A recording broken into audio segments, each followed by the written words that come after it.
So this little cute antique table came to me from my neighbor. She was getting rid of it and asked if I wanted it, and I was like, yeah, thank you. Looks like they had the grandkids put some chalkboard paint on there and used it to have fun. It's in really good condition. There's a little bit of water damage, but that's okay. So we're going to make this guy over and give it a new life.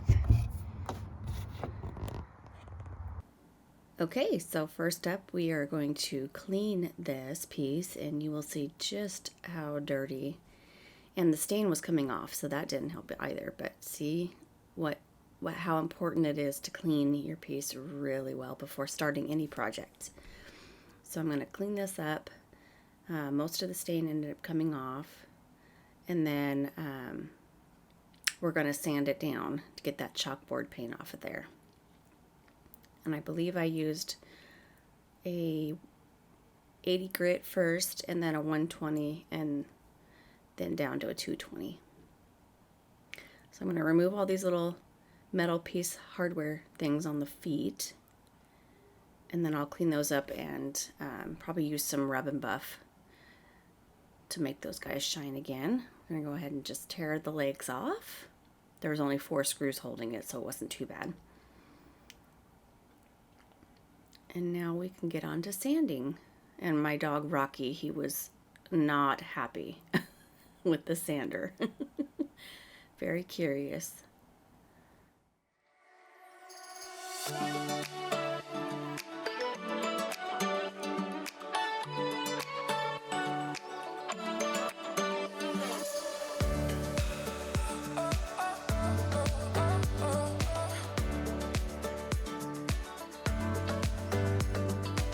Then for the little finer pieces and the side pieces, I didn't want to lose any of the detail, so I had to sand every little thing by hand, which is very tedious, but even though I am going to paint it, I just wanted to make sure that that stain was going to come off because it was kind of flaky in spots.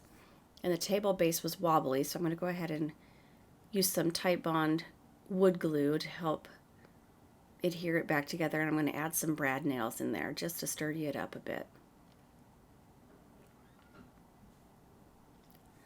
And then I'm going to go ahead and clean it again, and you'll see that's a telltale sign that this piece will bleed.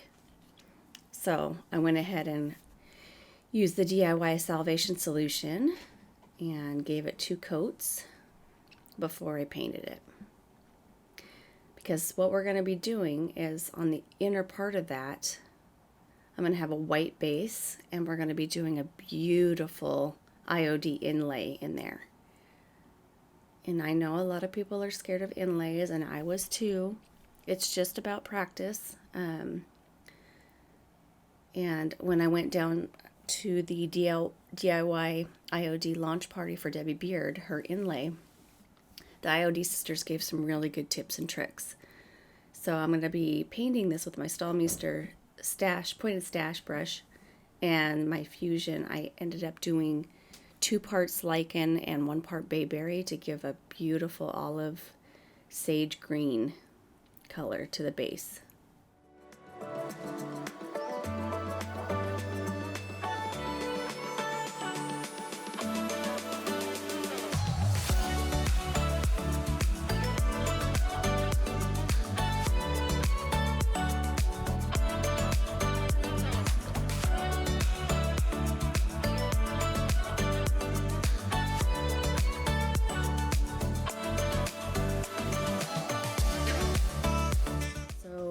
When you do an inlay, you want to use a chalk-based paint or a mineral-based paint.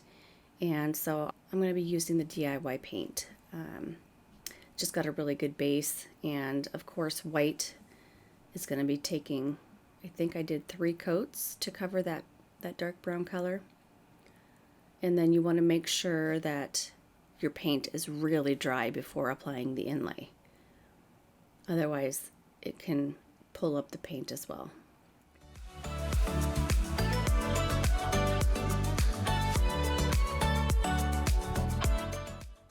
see how gorgeous this is? It's so pretty, so, so pretty. And I love the inlays because they give a distressed look, if that's what you're going for, and that's absolutely what I love. So after spending tedious time cutting all the pieces out, putting them where they need to go, lining them all up, I am ready to start placing this down.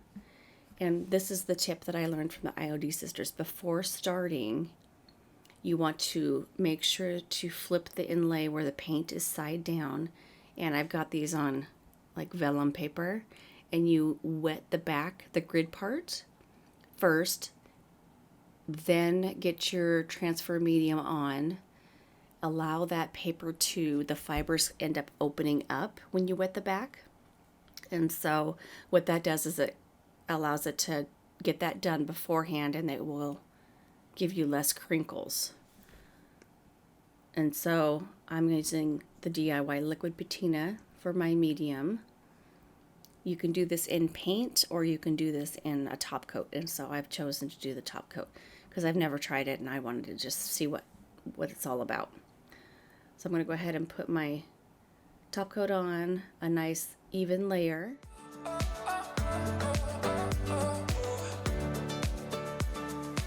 And then we're going to go right in and place that inlay down. So you want to make sure to try and get it as close as possible with the first initial laying down of it. Otherwise, I mean, I am kind of moving it. There's a little bit of a time frame where you can kind of replace it and move it around. But for the most part, once it's on there, it's going to be on there. So then I'm going to, I used my fingers because I typically have my brayer with me, but I couldn't find it. So it's better to use a brayer. But I used my fingers to smooth out and kind of push down the paint into the liquid patina. And then we're just going to repeat this process until the full table is done.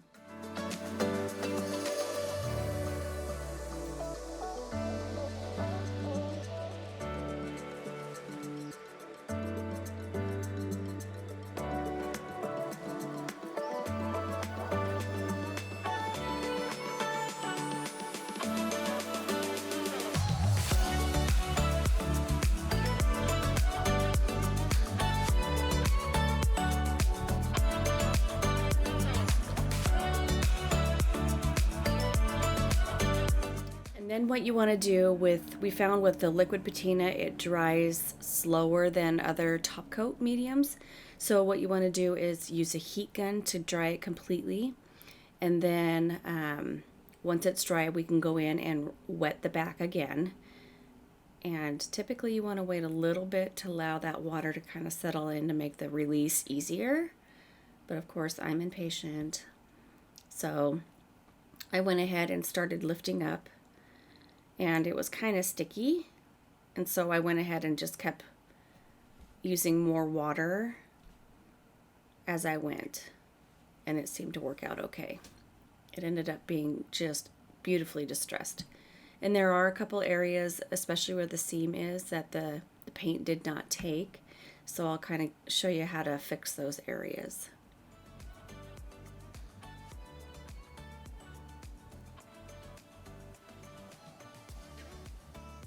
Look at how pretty that is. I was so excited.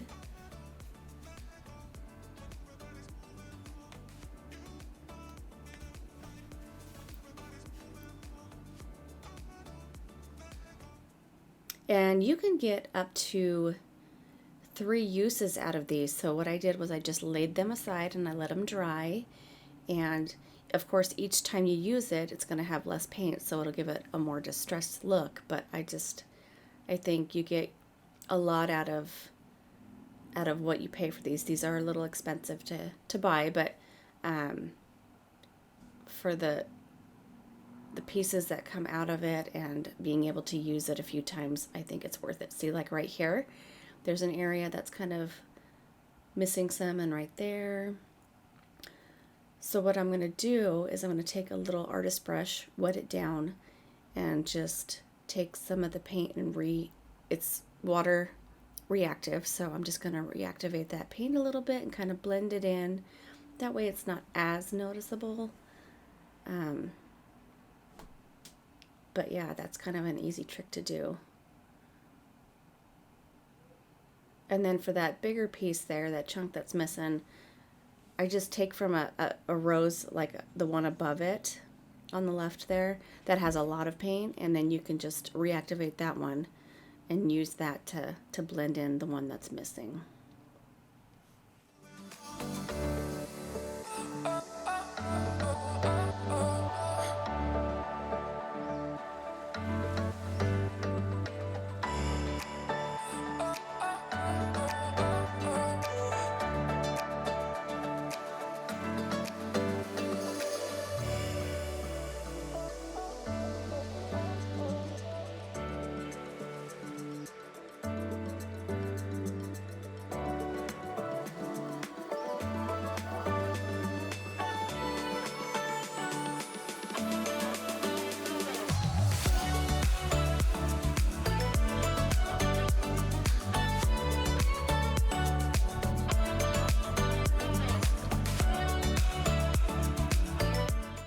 It won't be perfect, but I'm not going for perfect here. I'm going for a very antique, distressed, well-used look. And so with this, you don't want to paint over it since it's water active. And so I'm going to first go over it with half and half. I used half Big Top from DIY and half water, and I'm going to put 2 coats of this on, let it sit overnight, and then I'll go in with my Fusion Tough Coat to give it the durable top coat it needs to be a coffee table. Hope you all enjoyed, and I will see you next Tuesday for the next video. Have a great weekend. Bye.